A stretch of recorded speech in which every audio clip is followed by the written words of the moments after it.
भाग 12। समय ये सुन थोड़ा पीछे हट गया। उसका दिमाग पूरी तरह खाली हो चुका था। वो जिसके लिए यहाँ आया था वो तो मर चुकी थी। अब उसे वो बुक कैसे मिलेगी जो शिवानंद चैटर्जी ने हिंदी में ट्रांसलेट की थी।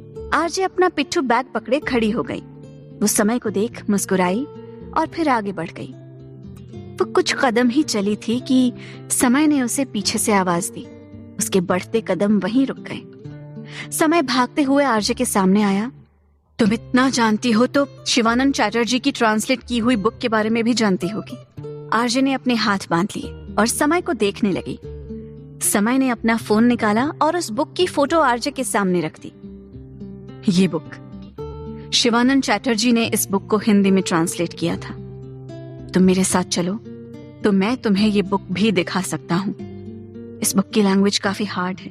बड़े बड़े ट्रांसलेटर्स ने इस बुक की ट्रांसलेशन करने की कोशिश की पर नहीं कर पाए, शिवानंद चैटर्जी को छोड़कर। और पता नहीं क्यों उसने सुसाइड कर लिया और इस बुक की ट्रांसलेटेड कॉपी अपनी बेटी को दे दी। आरजे ने गहरी सांस ली। इस बुक की ट्रांसलेटेड कॉपी दुनिया के सामने ना ही आए तो अच्छा है। तुम्हें नहीं पता पर हर पल तुम पर कोई नजर रखे हुए है। इनफैक्ट हर उस शख्स पर जो इस बुक की कॉपी ढूंढ रहा है।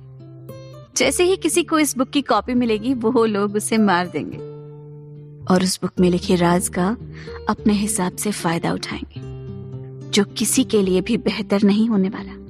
आरजे ने ये बात इतने विश्वास से कही थी कि एक पल समय भी घबरा गया। मतलब तुम्हें सब कुछ पता है? तुम्हें सब पता है? कैसे? कौन हो तुम? आरजे ने अपनी आंखें बंद कर ली। मैंने तुमसे कहा था मैं तुम्हारी मदद करूंगी, कर दी मैंने। इससे आगे तुम्हें मुझसे सवाल पूछने का कोई हक नहीं है। समय ने थोड़ा चिढ़ते हुए कहा, तुम समझती क्या हो अपने आप को? तुम सब जानती हो, ये भी कि हमारी जान को खतरा है। वैसे तुम्हें बता दूं, आयुध भी यहाँ इसी बुक की हिंदी ट्रांसलेटेड कॉपी के लिए आया है। अगर मैं खतरे में हूं तो वो भी खतरे में है। तुम्हें हमारी मदद करनी चाहिए। सुन रही हो तुम? आरजे ने बिना किसी भाव के साथ कहा। वो अपना रास्ता भटक चुका है। अब वो बुक के पीछे नहीं, मेरे पीछे है। अब वो मेरे पीछे आएगा, बुक के पीछे नहीं। मैंने उसकी जान पहले ही बचा ली है। अब खतरा तुम्हें है। तुम खुद को बचाओ। आखिर तुम्हें सब पता है और तुम्हारी वजह से मैं भी उन लोगों की नजरों में आ गई। शायद अब मुझे भी खुद को बचाना पड़े। हो सकता है वो यहीं हो, हमारी जान लेने की कोशिश करें। उसके ऐसा बोलते ही पीछे से उन पर गोली चली। आरजे ने समय रहते उसे पीछे खींच लिया और गोली सीधा सामने वाली दुकान पर टंगे शीशे से जा टकराई। इसी के साथ उस शीशे के 4 टुकड़े हो गए। उस गोली की आवाज से समय का दिमाग बिल्कुल सुन्न पड़ गया। उसने कभी नहीं सोचा था ये केस इतना खतरनाक हो सकता है। ऐसा नहीं था कि पहले उसके सामने ऐसे केसेस नहीं आए, पर वो इस केस के लिए तैयार नहीं था। उसे लग रहा था कि वो एक मिथ के पीछे भाग रहा है जिसका कोई अस्तित्व ही नहीं है। पर यहाँ तो उसी झूठी कहानी के लिए कोई उसे मारना चाहता था। इस बात ने तो उसकी सोचने समझने की शक्ति ही छीन ली थी। आरजे ने उस दिशा में देखा। वहां कोई तो छिपा था पर नजरों के सामने नहीं आ रहा था। उसने एक बार फिर गोली चलाने के लिए अपनी गन लोड की। ये देख आरजे ने समय का हाथ पकड़ लिया और दूसरी दिशा में भागने लगी। उसे भागते देख दुकान के पीछे छुपा आदमी मुस्कुरा दिया। समय तो बस जबरदस्ती आरजे के साथ घसीटा जा रहा था। समय ने भागते हुए पीछे मुड़कर देखा। लगातार उन पर गोलियां चल रही थी, पर वो गोलियां चला कौन रहा था ये अभी भी नजर नहीं आ रहा था। पर ये बात हैरान करने वाली थी, उसका एक भी निशाना सही नहीं लग रहा था। अचानक वो गोलियां चलना बंद हो गईं, पर आरजे अभी भी भाग रही थी। जब तक उसने उस गली को पार नहीं कर लिया तब तक वो रुकी नहीं। समय भागते हुए काफी थक गया था। गली को पार करते ही आरजे ने उसका हाथ छोड़ दिया। सामने ही नंदिक और आर्यन टैक्सी के पास खड़े समय के आने का इंतजार कर रहे थे। समय को देख आर्यन और नंदिक दौड़े। समय बहुत बुरी तरह खांस रहा था। आरजे बिल्कुल साइड हो गई और चुपचाप वहां से चली गई। वो किसी की भी नजरों में नहीं आना चाहती थी। आर्यन और नंदिक समय को बुरी तरह खांसते देख घबरा गए। नंदिक जल्दी से अपनी टैक्सी में से पानी ले आया। पानी पीने के बाद समय को थोड़ी राहत मिली, पर वो अभी भी खुद को काफी कमजोर महसूस कर रहा था। आर्यन बोला, सर आप ठीक हैं? समय ने सहारा लेने के लिए आर्यन का कंधा पकड़ लिया। कुछ ठीक नहीं है। समय ने अपने आसपास देखा, आरजे वहां नहीं थी। वो चली गई, नंदिक बोला। कौन चली गई? आर्यन और नंदिक ने आरजे को नहीं देखा था, उससे पहले ही आरजे वहां से चली गई थी। समय बोला, गोली वो। समय ठीक से बोल भी नहीं पा रहा था। अगले ही पल वो बेहोश हो गया। आर्यन और नंदिक और ज्यादा परेशान हो गए। आर्यन बोला, सर को टैक्सी में बैठाओ, इन्हें धूल से एलर्जी है। नंदिक ने हाँ में सिर हिलाया और वो दोनों समय को टैक्सी में बैठा के उसके साथ वहां से चले गए। एक आदमी सूट बूट पहने, कान में ब्लूटूथ लगाए, मुस्कुराता हुआ समय को टैक्सी में जाते हुए देख रहा था। उसने अपनी गन अपने कोट के अंदर रखी और अपने कान में लगे ब्लूटूथ को ऑन किया। यस बॉस, मैं इस डिटेक्टिव के पीछे हूँ और एक बुरी खबर है। एक लड़की है जो कहती है कि शिवानंद चैटर्जी की बेटी मर चुकी है और वो हमारे बारे में भी जानती है।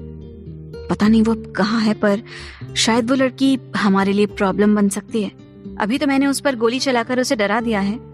मुझे नहीं लगता वो कुछ भी हमारे खिलाफ करने की कोशिश करेंगे, पर वो अभी भी हमारे लिए खतरा है। सामने से किसी ने उसे डांटा। उस आदमी के चेहरे पर घबराहट उतर आई। सॉरी बॉस, मैं उन पर गोली नहीं चलाने वाला था। यस बॉस, वो लड़की सच में डर गई थी, बहुत तेज भागी थी वो। अगर वो नहीं डरती तो भागती क्यों? सामने वाले ने कुछ कहा। यस बॉस, परिजात आपका ही होगा। बहुत जल्दी हम उस तक पहुंचेंगे। वो आदमी एक लंबी ऑडी कार में वहां से निकल गया। दूसरी तरफ आयुध गुस्से में शिवी के साथ बाहर आया। वो ऐसा कैसे कर सकती है? कहां तक भागेगी? अब तो मेरी जिद है, मैं उसे ढूंढ कर रहूंगा। शिवी बोली, ये सब क्या चल रहा है आयुध? फियोंसे, शादी, भागना, सब मेरे सर के ऊपर से गया है। तुम यहाँ ये सब करने आए थे क्या? आयुध ने मुंह फेर लिया। तभी उसकी नजर आरजे की टीम पर पड़ी। अर्घ्य, मानसा, उर्वेन, सिमी, यूनी बाहर आए। कार्तिक का मुंह थोड़ा बना हुआ था। उसके हाथ में चिंटू का हाथ था और चिंटू मुस्कुरा रहा था। यूनी बोली, सर प्लीज मेरे चिंटू का थोड़ा ख्याल रखना। जैसे ही हम सब आरजे को ढूंढ लेंगे, हम चिंटू को लेने आपके पास वापस आ जाएंगे। कार्तिक ने दिल कड़ा कर हाँ में सिर हिलाया और उस बच्चे को अपनी गोद में उठा वहां से चला गया। वो बच्चा अभी भी उसके बालों को खींच उसे परेशान कर रहा था, पर कार्तिक कुछ कर भी तो नहीं सकता था। उर्वेन बोला, हमें चलना चाहिए, कहीं ऐसा ना हो आरजे ऋषिकेश छोड़ दे। अगर ऐसा हुआ तो हम उसे कभी नहीं ढूंढ पाएंगे। अर्घ्य बोला, तुम सही कह रहे हो, अगर अभी नहीं तो कभी नहीं। हमें आरजे को किसी भी हालत में मनाकर वापस लाना है। मानसा और बाकी सब ने भी उसकी बात से अग्री किया। सब अपनी वैनिटी वैन में बैठ गए। आयुध और शिवी उन्हें ही देख रहे थे। शिवी ने वैनिटी वैन को बड़े ध्यान से देखा। ये तो वही है जिसके पीछे तुम भागे थे। आरजे लाइफ, मतलब वो पॉपुलर ग्रुप जो लोगों की मदद करता है। मतलब वो लड़की जो कूद के भागी वो आरजे थी। यार ये बात मेरे दिमाग में पहले क्यों नहीं आई? एक ऑटोग्राफ ले लेती। शिवी ने अपना सिर पकड़ लिया। आयुध ने शिवी को घूरा। तुम यहाँ ऑटोग्राफ लेने आई हो? कहने को आरजे लोगों की मदद करती है, मेरी तो उसने परेशानियां बढ़ाई हैं। अब चलो। आयुध अपनी कार में बैठ गया। शिवी भी उसके पास वाली सीट पर बैठ गई। शिवी बोली, आयुध तुम क्या आरजे से प्यार करते हो? इतने वक्त तक अपने मन में दबा कर रखा सवाल आखिरकार शिवी ने बोल ही दिया। ये सुन एक पल के लिए आयुध खामोश हो गया। पता नहीं। उसने कार स्टार्ट किया और आगे बढ़ा दी। उनके जाने के बाद सूट बूट पहने एक लंबा चौड़ा आदमी बाहर आया। उसने बिल्कुल उस आदमी की तरह ही कपड़े पहने हुए थे जिसने आरजे और समय पर गोली चलाई थी। उसने अपना ब्लूटूथ ऑन किया। बॉस, मैं नजर रख रहा हूँ। डिटेक्टिव आयुध जैन किसी धर्मशाला में आया है। मैं अंदर नहीं जा पाया, इसलिए मुझे नहीं पता अंदर क्या हुआ, पर पुलिस आई थी। कुछ लोगों को गिरफ्तार करके ले गई है। कुछ परेशान दिख रहे हैं। एक लड़की पीछे की खिड़की से कूदकर भागी, शायद उसी के लिए। वो समय अवस्थी, उसका असिस्टेंट और एक ड्राइवर उसी के पीछे गए हैं। ये सब उस लड़की के पीछे पड़े हैं, कुछ तो खास होगा उसमें। सामने से कुछ कहा गया। उस आदमी ने एक गहरी सांस के साथ ब्लूटूथ बंद कर दिया। परिजात पत्थर हमारा होगा, इतना कहे वो कुछ दूर चट्टानों की ओट में छिपी उसकी गाड़ी की तरफ बढ़ गया। लगभग 1 घंटे बाद समय को होश आया। इस वक्त वो अपने रूम में था। नंदिक जा चुका था और आर्यन उसके सामने खड़ा था। एक डॉक्टर समय को ड्रिप चढ़ा रहा था। ये अब ठीक है। समय ने उठने की कोशिश की तो डॉक्टर ने उसे फिर से लेटने को कहा। थोड़ी देर आराम करिए, आपका शरीर काफी थक गया है, आपको धूल से एलर्जी है। समय ने हाँ में सिर हिलाया। डॉक्टर बोले, मैं कुछ आयुर्वेदिक दवाइयां लिख रहा हूँ, एलर्जी के लिए ये अच्छी रहेंगी। डॉक्टर ने कुछ लिखा हुआ कागज आर्यन के हाथ में पकड़ा दिया और वहां से चला गया। डॉक्टर के जाते ही समय ने ड्रिप को अपने हाथ से खींचकर निकाल दिया। आर्यन बोला, सर ये आप क्या कर रहे हैं? समय जाने के लिए उठ खड़ा हुआ, पर आर्यन ने समय को पकड़ लिया। कहाँ जा रहे हैं आप सर? समय बोला, आरजे को ढूंढने। आर्यन ने कहा, इस हालत में सर आपको आराम करना चाहिए। समय ने आर्यन के कंधे पर हाथ रखा। मुझे आराम तभी मिलेगा जब आरजे मुझे मिल जाएगी। आर्यन परेशान हो उठा। सर आप अभी भी सोचते हैं कि आरजे आपको शिवानंद चैटर्जी की बेटी तक पहुंचाएगी? समय बोला, शिवानंद चैटर्जी की बेटी मर चुकी है, ये मुझे खुद आरजे ने बताया।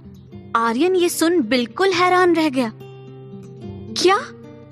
फिर आप आरजे के पीछे क्यों जा रहे हैं? अब कोई फायदा नहीं है, हम हार गए हैं सर, आर्यन ने निराशा से कहा। समय ये सुन थोड़ा चिढ़ गया। समय अवस्थी कभी नहीं हार सकता, कभी नहीं। आरजे बहुत कुछ जानती है, शायद बुक की कॉपी उसके पास हो जो शिवानंद चैटर्जी ने लिखी थी। मुझे उसे ढूंढना होगा, मेरे सारे सवालों का जवाब मुझे उसी से मिलेगा। आर्यन ने समय को गुस्से में देख उन्हें शांत कराने की कोशिश की। ओके सर, मैं आपकी बात से अग्री करता हूँ, मैं भी आपकी मदद करूंगा मिस आरजे को ढूंढने में, पर पहले हमें ये डिसाइड तो करना होगा कि हम उन्हें कहाँ ढूंढें, हमें वो कहाँ मिल सकती हैं। आर्यन ने समय को कन्विंस करने की पूरी कोशिश की। ये सुन समय का गुस्सा शांत होने लगा। हाँ ठीक है। समय वहीं बेड पर बैठ गया और आरजे के बारे में सोचने लगा। कहाँ मिल सकती है वो मुझे? त्रिवेणी घाट?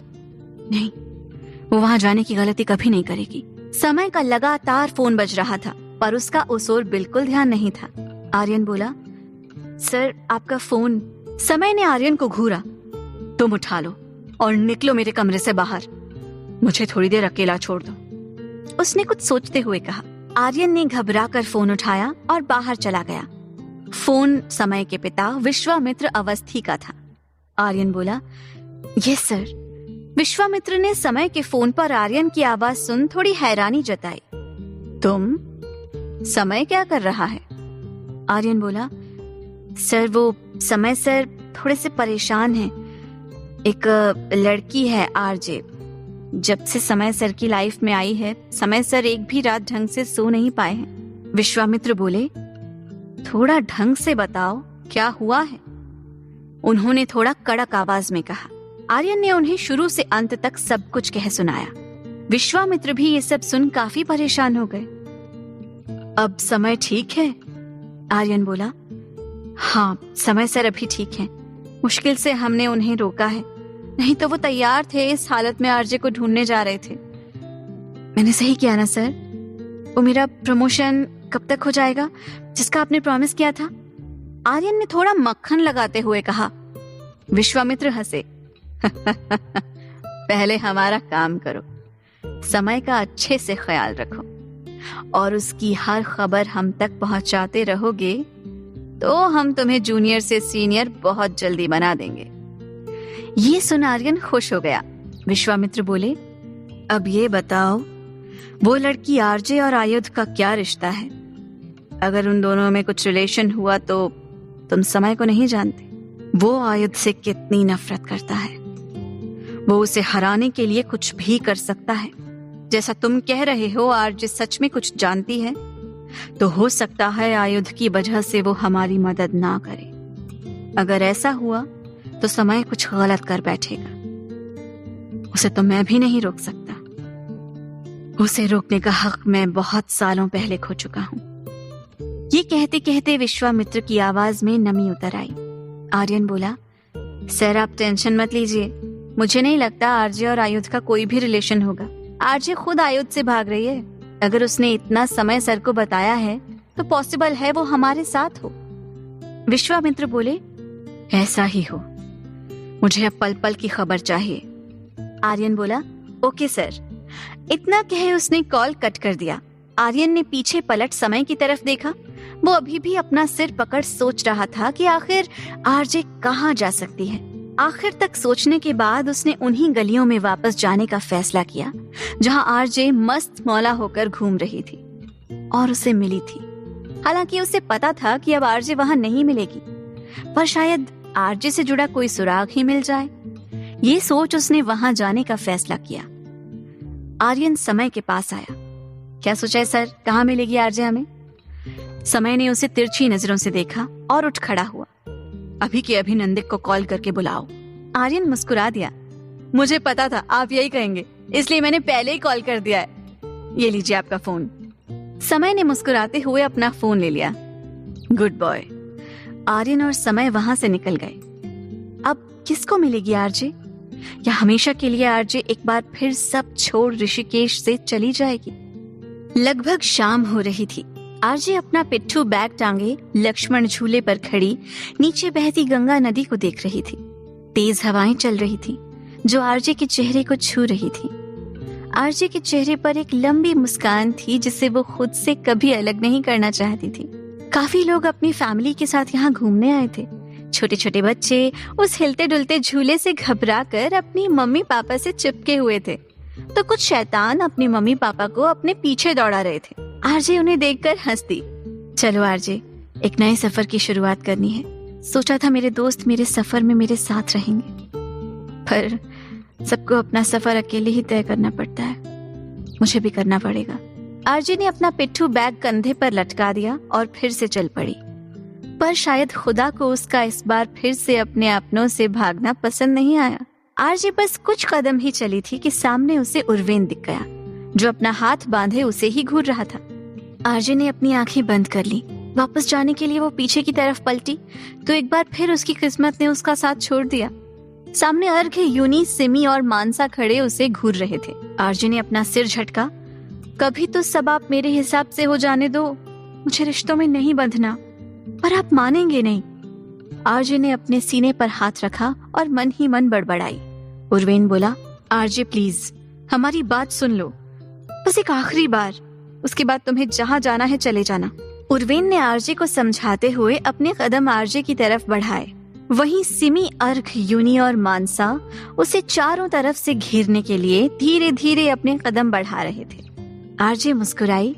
उसने अपने हाथ झटके। तुम लोग मानोगे नहीं। उर्वेन, अर्घ ने ना में सिर हिला दिया।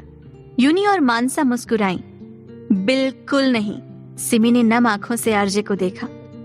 मैंने क्या किया आरजे? मुझे तो कुछ पता ही नहीं था। मैं तो तुम पर विश्वास करके इतनी दूर आई थी। अब तुम ही चली जाओगी तो मेरा क्या होगा? आरजे थक कर आकाश को देखने लगी। आपको मैं ही मिलती हूँ हमेशा फंसाने के लिए। धरती पर होते तो मैं बताती आपको। अचानक बिजली कड़की और मौसम खराब होने लगा। मौसम खराब होते देख वहाँ जितने भी लोग थे सब वहाँ से चले गए, पर आरजे और आरजे लाइफ की टीम अभी भी वहीं थी। उर्वेन बोला, प्लीज आरजे, गलती हो गई। पता नहीं वो आयुध, वो आंसू कैसे बना। मैंने आंसू को एड्रेस बताया था, बाद में पता चला आंसू तो कोई है ही नहीं, ये सब उस आयुध का किया धरा था। अर्घ ने कहा, हाँ हम सब तुम्हें पहले ही बताने वाले थे, पर उसके बाद इतना सब हुआ कि हम सब आयुध के बारे में लगभग भूल ही गए थे। मानसा बोली, प्लीज मान जाओ, गुस्सा छोड़ो। यूनी बोली, आरजे हमने ये सफर साथ काटने का डिसीजन लिया था, तो तुम अकेले कैसे जा सकती हो? तुम जा रही हो तो हमें भी साथ लेकर जाओ। सिमी ने अपने आंख से आंसू पोंछे। मुझे भी लेकर जाओ। आरजे मुस्कुराते हुए अपने कदम पीछे हटाने लगी। उर्वेन ने कहा, कहाँ जा रही हो आरजे? तो सब आरजे की तरफ बढ़े। अचानक मौसम बदला और आसमान में काले बादल छा गए। शायद बारिश होने वाली थी। आरजे अचानक से नदी की तरफ दौड़ी। एक पल के लिए सबकी धड़कनें रुक गईं। वो सब भी आरजे को रोकने के लिए उसके पीछे भागे। तब तक आयुध भी वहां आ गया था। आरजे को आगे दौड़ते देख आयुध और शिवी भी उसके पीछे भागे। दूसरी तरफ समय उसी जगह खड़ा था जहां वो आरजे से मिला था। उसने और आर्यन ने चारों तरफ आरजे को खोजा। तभी उसे एक चिट मिली। शायद जब आरजे और समय की हाथापाई हुई थी तब वो गिर गई हो। उस चिट में आरजे ने ऋषिकेश की कुछ जगहों के नाम लिख रखे थे, जिसमें से सबसे पहले सव्यसाची धर्मशाला का नाम लिखा हुआ था, जिस पर ब्लैक पेन से राइट का टिक लगाया हुआ था। उसके बाद त्रिवेणी घाट का, उस पर भी सेम टिक किया गया था। उसके बाद एक अजीब सा एड्रेस लिखा हुआ था, 1/2 विला। शायद ये उसी घर का एड्रेस था, पर समय इसे समझ नहीं पाया। सबसे आखिर में लक्ष्मण झूले का नाम लिखा हुआ था, उसे अभी टिक करना बाकी था। समय समझ नहीं पा रहा था कि आखिर आरजे जहां भी जा रही है उसे कागज में क्यों लिख रही है। आर्यन बोला, सर अभी शायद आरजे लक्ष्मण झूले पर ही होगी, हमें जाना चाहिए। ऐसा न हो हमारे पहुंचने से पहले वो वहां से भी निकल जाए। समय ने हाँ में सिर हिलाया और वो दोनों लक्ष्मण झूले पर पहुंचने के लिए निकल गए। आरजे पुल के एकदम छोर पर आकर रुक गई। उसने कसकर पुल को बांधे रखने वाली रस्सी को पकड़ लिया और हंसने लगी। उर्वेन, सिमी, अर्घ, यूनी, मानसा उसे यूं हंसते देख खुद भी हंसने लगे। तभी अचानक किसी ने आरजे को खींच लिया। आयुध ने आरजे का हाथ कसकर पकड़ रखा था। तुम्हारी हिम्मत कैसे हुई फिर से भागने की? उर्वेन और अर्घ आयुध की तरफ बढ़े, पर आरजे ने उन्हें हाथ दिखाकर रोक दिया। उर्वेन और अर्घ आयुध को घूरते हुए पीछे हट गए। शिवी ने आयुध को शांत रहने को कहा, तो आयुध ने उसकी एक भी न सुनी। अभी हमारे बीच में बोलने का हक किसी को नहीं है। मैं अपनी फियोन्से से बात कर रहा हूँ। कोई नहीं मतलब कोई भी बीच में नहीं बोलेगा। शिवी घबराकर पीछे हट गई। समय और आर्यन जो अभी अभी वहां पहुंचे थे, उन्होंने अपने कदम वहीं रोक लिए। आर्यन बोला, सर आरजे आयुध सर की फियोन्से है। आर्यन ने हैरानी से कहा। समय ने उसे अपना हाथ दिखा दिया। चुप रहो, मैं नहीं चाहता आयुध को पता चले कि हम उसके पीछे हैं। जब तक आरजे आयुध को कुछ नहीं बताती मुझे कुछ फर्क नहीं पड़ता। तब तक सब ठीक है। शांत रहो और चुपचाप सुनो वो क्या कह रहा है। आयुध ने मुंह बनाते हुए हाँ में सिर हिला दिया और वो दोनों वहीं छुपकर सब सुनने लगे। आयुध अभी भी आरजे को घूर रहा था। तुम्हें सुनाई दे रहा है? तुम फिर से भाग रही थी। मुझे समझ नहीं आता तुम्हारे लिए तुम्हारा परिवार इम्पोर्टेंट है या नहीं। मैंने अपनी मॉम की खुशी के लिए तुम्हारे जैसी अड़ियल जिद्दी लड़की से शादी के लिए तैयार हो गया, और तुमने भागने से पहले एक बार भी अपने परिवार के बारे में नहीं सोचा। तुम्हें पता है मैं पिछले 2 साल से तुम्हें ढूंढ रहा हूँ और तुम यहाँ अपने परिवार और मेरी मॉम की आंखों में आंसू देकर खुशी खुशी घूम रही हो। ऐसा कैसे कर सकती हो तुम? बोलो बोलो। वो तेज आवाज में चिल्लाया, पर उसके चिल्लाने से आरजे को रत्ती भर भी फर्क नहीं पड़ा। वो अभी भी आयुध की बात चुपचाप सुन रही थी। न उसके चेहरे पर कोई गुस्सा था और न ही गिल्ट। आयुध आज 2 साल से दबाया अपना गुस्सा आरजे पर निकाल रहा था। तुम्हारे जैसी सेल्फिश लड़की मैंने आज तक नहीं देखी। बड़े बाप की बिगड़ैल बेटी जिसने अपने अलावा कभी किसी के बारे में नहीं सोचा। ये सुन आरजे मुस्कुरा दी। उसके मुस्कुराने से आयुध और चिढ़ गया। वो हो, आरजे को लग रहा है मैं मजाक कर रहा हूँ। मैं कोई जोक सुना रहा हूँ? तुम सब भी हंसो, मैं जोक सुना रहा हूँ।